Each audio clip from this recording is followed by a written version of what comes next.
చిన్నప్పలాడి గారికి, అలాగే మీ మండల ప్రెసిడెంట్ గారు లక్ష్మణ్ గారికి, జడ్పీటీసీ సరస్వతి గారికి, అలాగే అంతకంటే ముఖ్యంగా శ్రీకాంత్ గారు, ఎందుకంటే ఒక చక్కటి ఆర్గనైజ్ చేసి అందరినీ కలిపి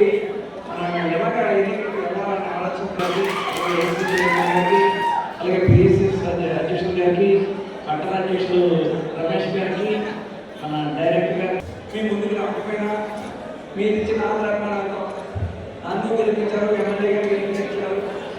మరొకసారి మీ అందరికీ కృతజ్ఞతలు తెలియజేసుకుంటూ మళ్ళీ అవకాశం ఇవ్వండి. మళ్ళీ జగన్మోహన్ రెడ్డి గారు రెండోసారి శాసనసభ్యులుగా చిన్నప్పలాడి గారికి అంటే వైఎస్ఆర్ పార్టీ తరఫు నుంచి పోటీ చేసే అవకాశం మళ్ళీ రెండోసారి ఆయనకి నాకు రెండోసారి పాల్గొంటుగా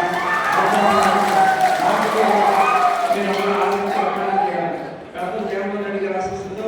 పెద్దల బొత్స సత్యనారాయణ గారు ఆశిస్తుందో అని రెండింటినీ కూడా ఆ చోట్ల గెలిపించండి. ఒకటే ఒక మాట, ఈ విజయనగరం జిల్లాలో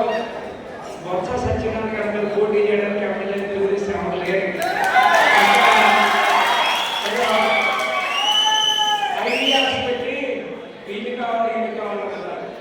వాళ్ళకి ఇంకా ఎంపీ అభ్యర్థి కూడా కాలేదు. అంటే తెలుగుదేశం పార్టీలోని వాళ్ళకి తెలిసిపోయింది ఈ విజయనగరం జిల్లాలో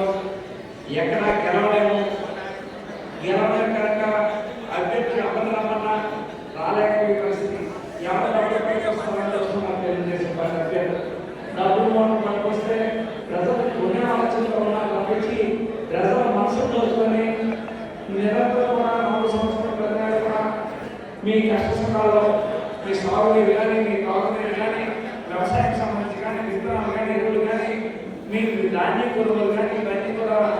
పెద్దలు శాసనసభ్యులు చిన్నప్పటి గారు సీనియర్ శాసనసభ్యులు 4